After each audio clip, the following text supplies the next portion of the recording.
Let me just record. Dude, my laptop is muted. I don't know why. Yeah, I don't think it's doing it anymore. It's fine. say what? It's shift. Okay. There we go. Oh, welcome, ladies and gentlemen. It looks like the record button's been hit. We made it, This baby. is the Week 2 Sunday recap brought to you by White Claw. All right.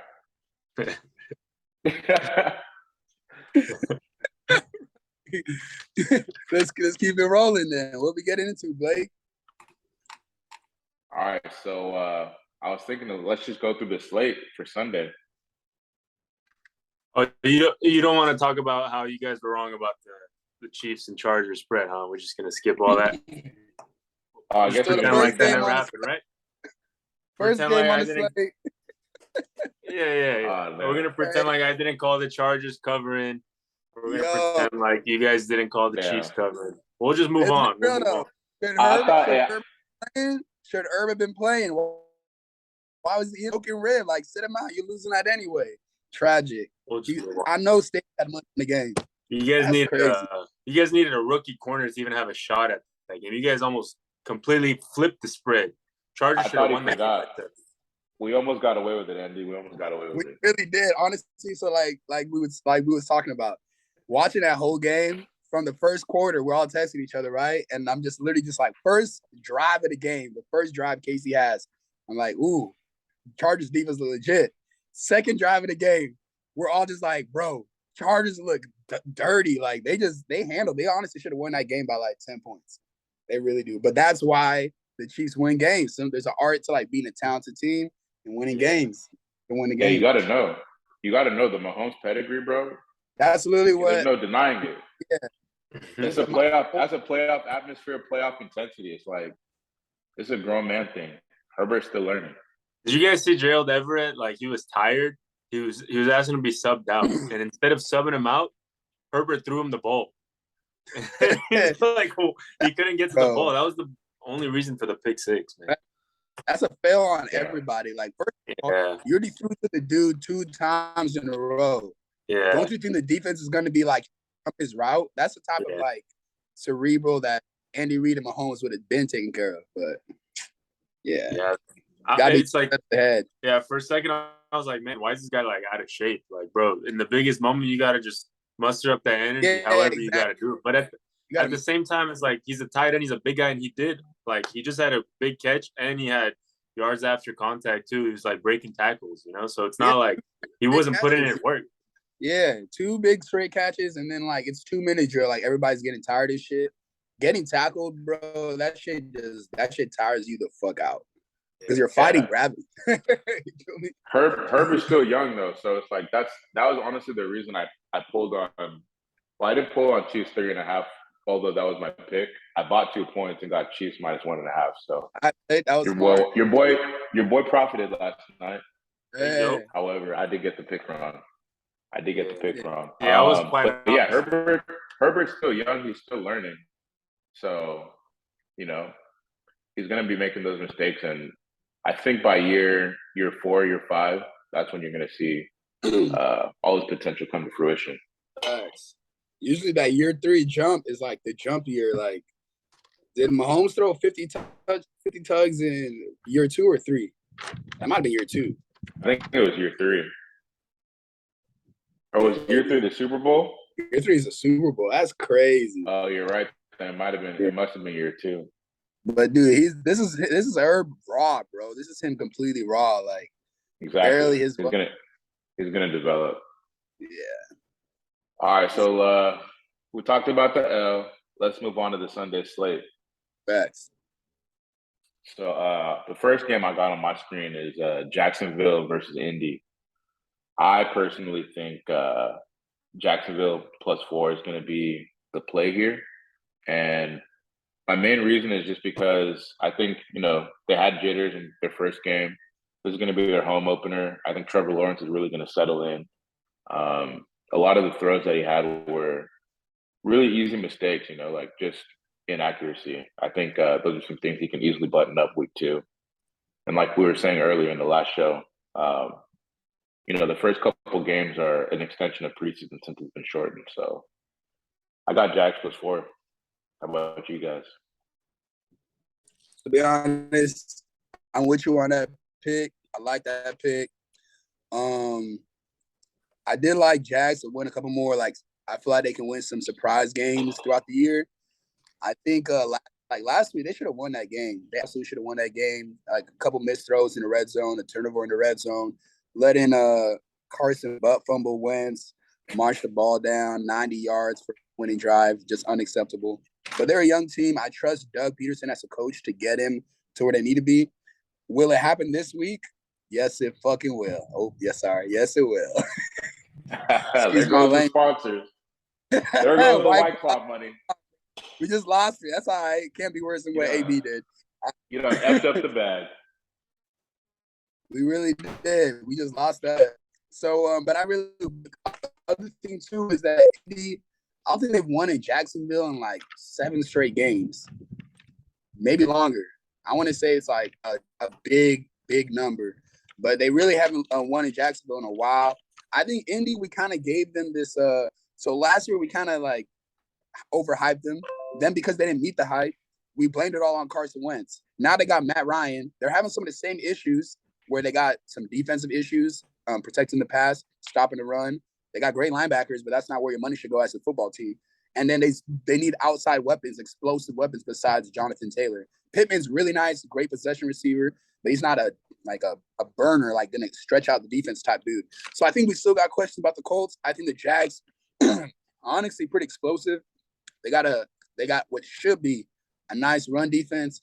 Is going to be tested this week, and I think +4 at home, I think they should be able to cover that, even though it's an ugly bet. You're not going to feel good watching that.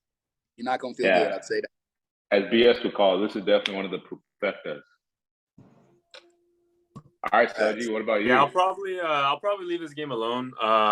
It's one of the things I don't like doing is betting on bad teams, and in this game we have a game with 2 bad teams, just because you don't really know the full motivation behind like what a team's trying to do in that season. Not to say like any team is tanking already or anything like that, but it's just you don't know who's coming in for what intention. So I would personally leave this game alone. But if I did have to make a pick, which I would pick, it's going to be the home underdog. Betting on a home underdog, I always do feel comfortable. Especially with a young team like the Jaguars. I feel like if they were to ever play well, it will be in front of their home crowd. They may struggle more on the road, but at home, I'm not mad at taking Jaguars with a 3.5 point cushion there. So yeah, I think if I had to choose a spread, I'm taking Jags +3.5 at home all day. Oh, you got 3.5. Okay. Yeah. What are you looking at? What's your spread? I got +4 on Action Network, but +4. Yeah, I mean +4 is even better. So, I'll take it. You know what? I think it is at 3.5 right now. I got 3.5 from 4 is out there, but I think that's 5. Open up FanDuel. All right, let me go on FanDuel. Let's see. So let's move on to Baltimore versus Miami. What you guys got there? Got Baltimore, baby. This is a great spot for Baltimore. Home opener. John Harbaugh is coming facing a rookie head coach in his second game coaching. That dude's on the road in one of the hardest to win, in one of the stadiums where it's the hardest to win. I think they should be able to handle, and I think the Ravens are getting a little bit underestimated. The market was low on them last week. You might as well hit them again. They're at home, -3.5. Basically, what the market is saying is that on a neutral field, Baltimore is a half point better than the Dolphins. I don't believe that. Tua could not move the ball against the Pats. They were Pats still. Belichick always finds a way to scheme up a good defense, but the same Pats defense is probably top 3, top 4 in the NFL. And what they do great on defense is exactly what Tua struggles with on offense. They're not going to be able to run the ball like that. They're not going to be able to push the ball down the field. They're going to do a lot of short throws. And I feel like if the Ravens are able to just come up, tackle, and then bludgeon them on the other side with the run game, even though that struggled a little bit, but just make enough plays, they should cover 3.5. Yeah, I feel like we're totally getting out because then the Dolphins beat the Ravens, I think last year in Miami though. I know the Ravens are coming off a lot. Was it last year? Yeah, I think it was last year. So I think people kind of remember that game too and feeling like there's a matchup disadvantage. But I think you sell the Dolphins hype. I still have questions about Tua, rookie head coach. We did a lot of that last week, and that's what won us some money. So we're just a week late to the party on this one. We go ahead and do it. I like that. Honestly, you took the words right out of my mouth. For me, it's just kind of like going back to the main theme of this season for Baltimore. I honestly think with Lamar vying for his contract, they're kind of overdue. You know, a lot of the QBs of these next generation Hall of Fame QBs, a lot of them have already gotten the respect that they want, but it seems like Lamar's kind of lagging behind. You know, Herbert, Josh Allen, Mahomes. So it's the put up or shut up season. Yeah, and you know this is one of the games you have to win. This is also a must win for Baltimore, and 3.5 I think is a little disrespectful. So with that being said, I definitely have Baltimore taking this and covering the spread. What about you, Sojad? I think we have consensus Baltimore covering the spread here, especially at home. One is because, you know, the Dolphins did have a nice win last week, but it's against a Patriots team that I think even like Patriots fans are not too confident in. First time in a while, but let us live, man. Let us live. You know, Lamar Jackson, he, like you said, he does have a lot to prove. And I think he's going to continue on his little revenge tour. You know, not to say that people have written him off or anything, but I think people have kind of forgotten about him. Like you mentioned, Blake, with all the other young quarterbacks, he doesn't really get mentioned there at the top of the list anymore. He's kind of like an afterthought. So I think this season it's like kind of it's do or die for him. You know, as far as if he's going to continue to be grouped in with those like high young quarterbacks.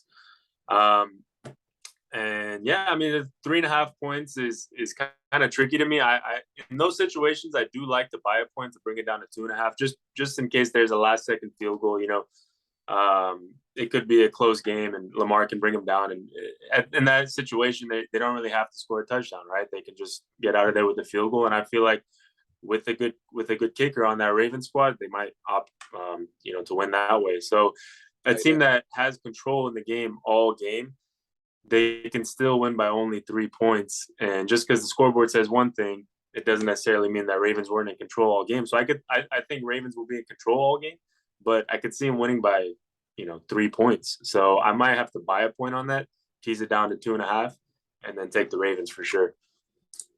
I like that. Do you bet? Everything I got this week with the Ravens, I bought the point. I learned my lesson with that Thursday. Yeah. I didn't take it down to 2.5. Stop looking at me, bro. So yeah, everything Ravens. I did what Sojad just said. Bought the point. Save yourself. You got a bunch of games you're gonna be betting on. Might as well just save yourself some headache, just have some peace of mind, and buy the point. Yeah. They give you that spread for a reason. So make sure you don't take what they give you. Make your own luck. We got the next game. We got the Jets at the Browns. I personally have New York Jets covering by 6.5. And to be honest, I didn't watch the Baltimore-New York Jets game last weekend, but it seemed like, you know, the Jets put up a little bit of a fight.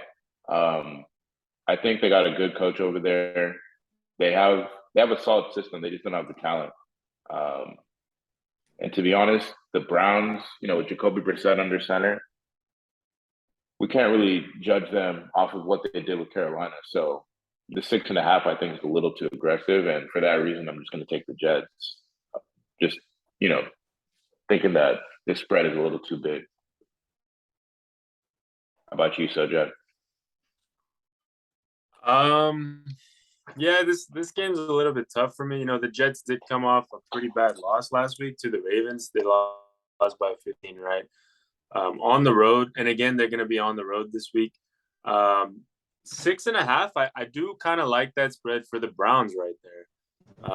I think they have a pretty nice run game. They were able to run it down the Panthers' throat last week, and I think if when your run game is strong, that really allows you to control the pace of the game too, especially if you have to. I think Jets won't be able to kind of put up enough points with the Browns. You know, the game will kind of shrink down a little bit. The Jets will probably have to throw some heaves, and I don't think it'll be enough for the Jets to cover that 6.5. Honestly, I can see the Browns pulling away by double digits in this game.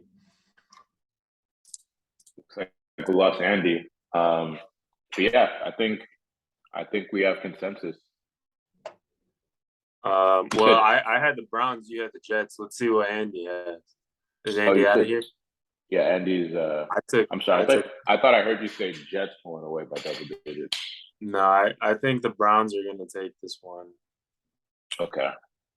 Yeah, I think Andy's having technical difficulties, but we can keep the show rolling. The next game is Tampa Bay at New Orleans. This is actually one of my favorite games of the week. I've been hearing all week about how New Orleans has Tom Brady's number, how they've beaten him every year he's been in Tampa, which is a very terrible sample size to base any opinion off of. I mean, there's no more Sean Payton, and for that reason, I don't see why Tom Brady can't go in there and cover the spread. Yeah. Yeah, I think there's a few like statistics here about it. Basically, let's see. Since 2018, New Orleans is 7-1 against the spread against Tampa Bay, and they have been winning a lot of those games too, not just cover. So in this situation, to be honest, I wasn't really impressed by what Tampa Bay did last week. Like kind of individually, they did enough to win, but again, it was an injured Cowboys team, so I don't know if they really proved much there.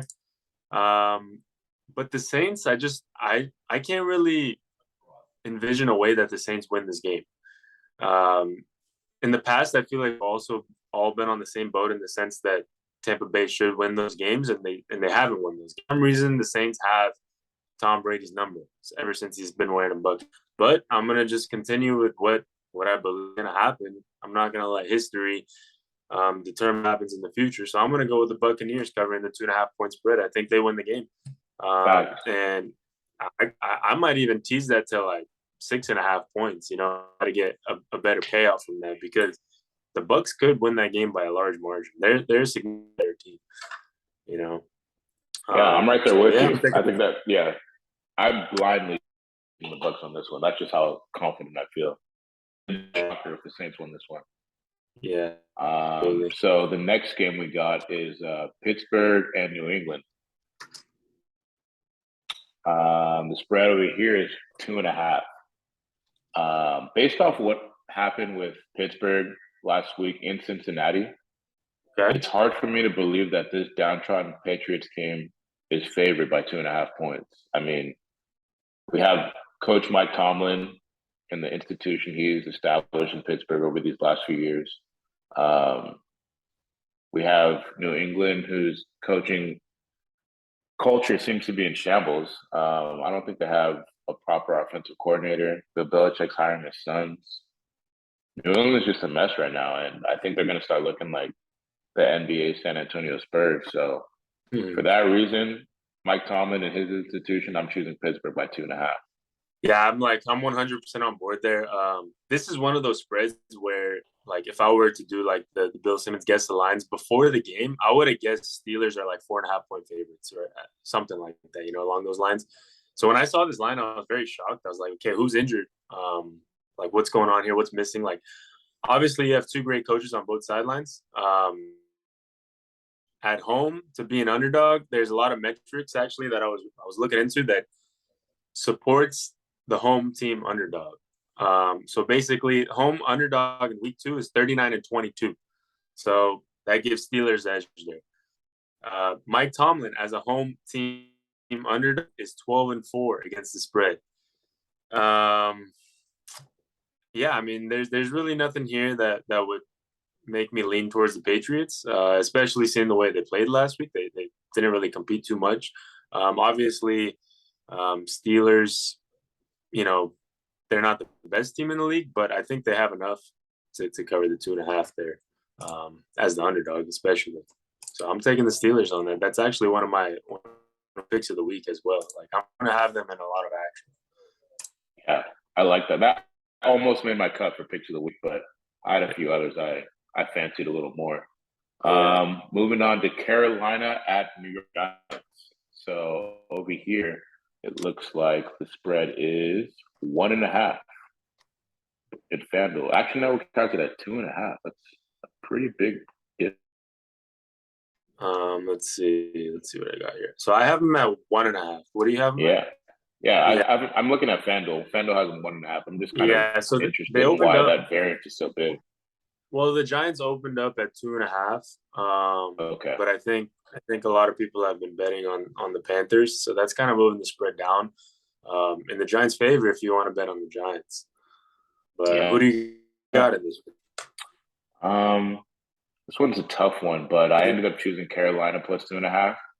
I just think the way that they matched up against a pretty talented Browns team, to be honest with you, a lot of people had the Browns being a contender, before the Deshaun Watson incident. So I just think that Carolina being able to hang with them showed that they're a pretty competent team. Danny Dimes historically is bad at home. He also he's basically just a backup quarterback, to be honest with you. So for that reason, I think Carolina's going to cover the 2.5 point underdog spread. Yeah, honestly, the fact that we're agreeing on a lot of these picks, it's starting to concern me a little bit because I'm thinking, okay, maybe am I just taking the obvious route here? Because the same for me. I mean, I'm taking the Panthers. Panthers played a much better team week 1, and they arguably should have won that game. They had, they were in position to go down for a game-winning field goal, and they just couldn't execute, which is, important. Execution and crunch time is very important, of course. Here they're being given 1.5 points, cushion there, and I don't think it will come down. It might at 1 point, but I don't know. Usually it doesn't.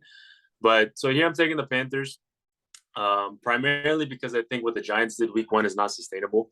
Saquon Barkley had a flashback performance, which, he did look healthy. He did look good, but I would like to see it again before I start to bank any money on him doing that on a consistent basis. Let's see just how sustainable that, making him a workhorse is. Is his body, sustainable? And I know that the counter argument to that is like, well, the same could be said to the running back on the other side, which is Christian McCaffrey. But I think Christian McCaffrey has proven at least more in the past that, he's capable, where Saquon Barkley, he had that one great season, and then ever since then he's been a little bit, banged up there. So in this scenario, I'm taking McCaffrey over Saquon, and give me the Panthers all day on that 1.5 point spread. I like that. Moving on to Detroit versus Washington. This game is actually going to be in Detroit, and we're just not going to get back. Huh? Yeah, I sent him the link. I don't know what happened. He said his phone died twice, switching the laptop. Okay. Hopefully he'll join us shortly. Okay. So Washington Commanders at Detroit Lions. We got a 1.5 point spread with Detroit as the favorite. I like Detroit in this one. I think that what happened with the end of last year and how Detroit is kind of in every game that they play as of late. I like the grit that they have and, the culture that the coaches established there, as we've all seen on Hard Knocks this year. They got a really talented wide receiver, Amon-Ra St. Brown, and I think the chemistry with him and Jared Goff only continues to improve. So I think I'm going to take the Detroit Lions minus 1.5. Also, the way they played Philly, who some people have as contenders, is a reason why I think the Detroit Lions can beat the Commanders and cover this 1.5 point spread. Yeah, I think that's like 6 in a row that we agree on. This one is just like, you know what? Detroit, they've been underdogs for 24 straight games. That's the longest streak since 1966.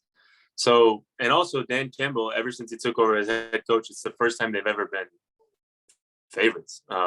So Vegas sees something in Detroit this week. Vegas liked the way that Detroit closed the game last week against the championship contender Philadelphia Eagles, and they proved that they can score with anybody. You know, it's not like it was some low scoring game. They put up 35 points.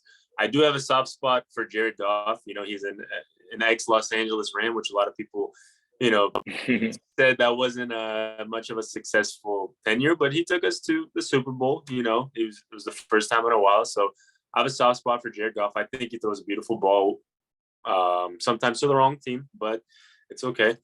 So yeah, in this situation, I'm taking the Detroit Lions. I think DeAndre Swift has crazy talent on the floor, and yeah, you know, I'm taking that for the 1.5 points. I like it. Damn, we're gonna break this streak soon or what? I think the next one we're gonna break the streak. Let's see. It depends on which game you choose. You should go on to the Seahawks and 49ers. I feel like we might. That is the next game I have to. That was the next one. Okay. That's weird. So I have a 9.5 point spread on FanDuel. I can advertise it at +9. Okay. But I'm gonna actually go with Seattle +9. Okay. And to be honest with you, I made these picks early on in the week, and as of late, I think I choose San Francisco, but I'm channeling back my Monday, Tuesday mind. I really think that I was still salty off of the way Chicago came back and beat Trey Lance and the 49ers. So for that reason, I'm thinking it's time to short a lot of this Trey Lance news. I know that's a very stereotypical week one overreaction, but Monson or not, I just don't like what I saw. And I think that, you know, he has a lot to grow.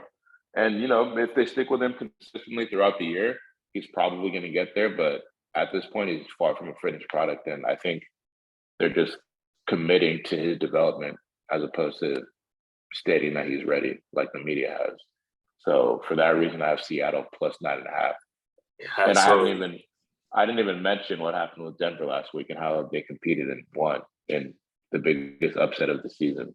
Call it what you want. So far, yeah. But yeah. So far, it has been the biggest upset. You know, I feel like everybody was on Denver on that Monday Night Football game. Seahawks came out, they covered, but they came out and won the game outright. So I guess we're gonna just agree all day. I got the Seahawks +9.5. Basically, Trey Lance, right? All this hype. I have every reason to believe that I can make money off of the Trey Lance hype until he proves that I can't make money off the Trey Lance hype. So you're giving him a 9.5 point spread. You're telling me that not only is he's gonna blow out this team. I mean, first of all, has he proven that he can win a game? Second of all, has he proven that he can hold a large lead? And third, the way Geno Smith played last week, he played some inspired football. And maybe you can argue that, okay, he played inspired football because it was a big moment. It was a big game. He just had all of his focus. And this week, he's just going to revert back to the mean. But this is another big game. It's a divisional game. Geno Smith is coming off a high. And like he said, people wrote him off. He didn't write back. And maybe now this is like an opportunity that he's seeing where he's like, okay, I didn't believe I would ever get this opportunity again. But now that I have it, let me capture it. Let me take advantage of it. So not only will I take Seahawks +9.5, but I will have their money line action in some of my parlays. You know, I think there's great value there. There's a great shot game. And if they lose by double digits, then so be it. Maybe Trey Lance, he's going to meet the hype earlier than I expect. And there's an 85% chance of rain, and we all know what Trey Lance does in rain. So hopefully we get a rainy one, and hopefully we get a Seahawks cover and victory. Because I will be having some action on that. I guess we know how those Pacific Northwesterners behave with the rain. So Seattle should be pretty comfortable.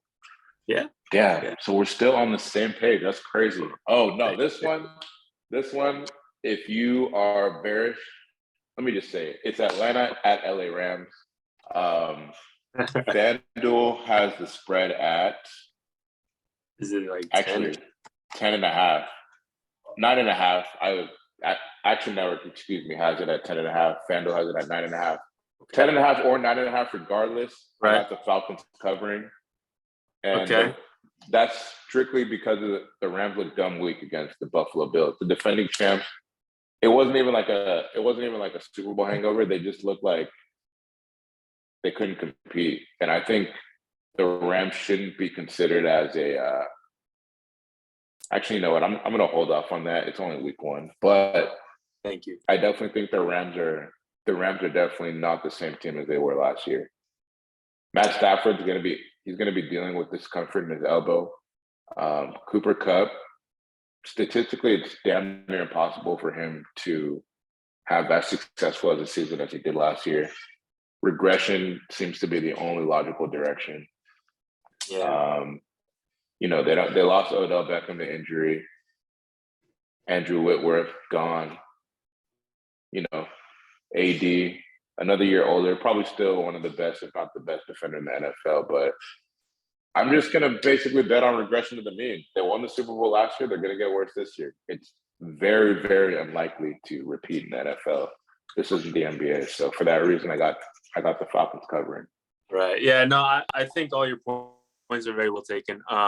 However, I think the Rams last week was more so a product of playing a very good Buffalo Bills team. I give the Bills more credit for playing well than I would kind of blame the Rams for playing bad. I think the Rams, they were one step slow in every single position, maybe aside from Aaron Donald. But I think against the good teams, the Rams' rust, their Super Bowl hangover will definitely show. But I think they have enough raw talent to kind of show these bad teams that we can kind of win even without having that determination and that same drive. It's very difficult to have that same drive after you just won a chip, whether like whoever you are. Aaron Donald was thinking of retiring. The only thing